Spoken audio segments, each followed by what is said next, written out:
Okay, do we have another one that we can have Lori's input here? And Lori, for the sake of time, how many more do you think we should cover? Maybe just cover one more from your side? We only have 9 minutes left in Ooh, this okay, let's session, pick so we one from should you. probably just Yeah. pick um, something. Protein expression related. Yeah, let's do that. So how about you look through the list and just pick one about protein expression that, or just talk something about the biggest, thing that I think interesting in protein expression. the biggest, broadest topic is Mhm. how to choose an expression system. If you want to express a protein, Mhm. what what are you going to do? What are you going to do it in? Are you going to do it in bacteria? Are you going Yeah. to do it in yeast? Are you going to do it in wheat germ? Are you going to do it in mammalian cells? And why pick one over the other, right? So bacteria, super cheap, relatively easy to get a large amount of protein, but there are complications. Not every protein is going to work in a bacterium, and also bacteria don't do any of the kind of post-translational modifications in terms of glycosylation. The sugars, if you have a protein that's highly sugared, you need to go to either wheat germ or a mammalian expression system to get at least some sugar put onto that protein in the right way. And some proteins will not fold unless they're sugared. The other thing with bacteria is that a lot of proteins won't fold correctly. They'll precipitate out and you'll get what's known as an inclusion body. Including bodies. Yep. It's possible to sort of refold them in some sort of, you can add some in vitro produced chaperonins and stuff like that. There are mixes that you can use, try to get them to unfold, denature, and then very slowly these will help them, allow them the opportunity to fold themselves more properly. Mhm. And I think that's fine if you're just doing research at the bench, but as you start to get closer to the clinic, you're going to start looking to things like mammalian systems so that you have that correct, that everything is on that protein is as it should be. That you have all the correct things you need to make it, and that you can produce it there effectively and efficiently. And also, then you end up with, especially if you go to something like yeast, for example, again, yeast protein purification is relatively facile. They have different kinds of expression systems that you can use. Things like you can do alcohol induction, methanol induction in yeast. But again, it's not its native environment. And also with a lower eukaryote like that, and even the bacteria, you're also going to be missing out. You may not have the same right complement or number of tRNAs that you need to make the mammalian protein properly. And this can lead to some truncations. It can lead to low yields. Your protein could even be toxic to the bacteria or to the yeast. God knows I've had that happen.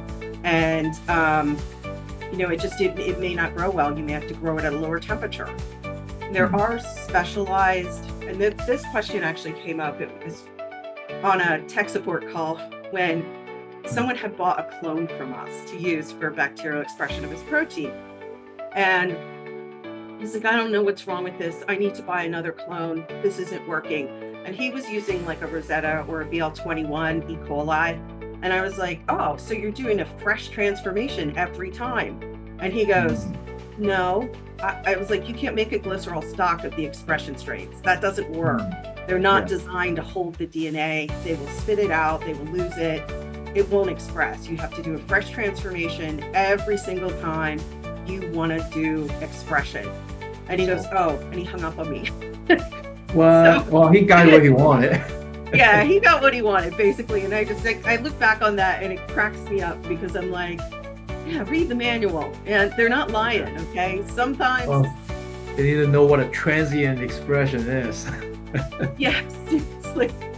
Well, so, yeah, and and that can go to other things too. Like I've worked with things that were in fact toxic, and there are ways that you can get around that. There are other ways. Sometimes the clone is difficult to get into the cell or the cell to hold it. I think mammalian systems are an incredibly complicated other beast.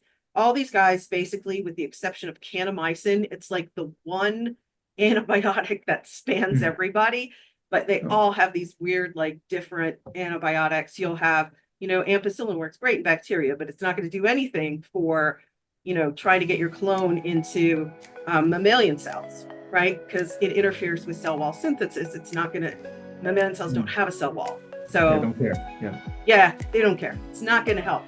It may kill something that infected your cell culture, God forbid, but it's not going to help anything stay in there, any selection process. So that, I think all the different expression systems, they all have their pluses and minuses. And again, it's almost exactly like what you said when you talked about monoclonals versus polyclonals versus that idea of you have to choose the system that's right for you, like right for your end game, what you need to do. And protein expression, good Lord. I mean, that could be I think their entire, like, multiple semester long classes on that.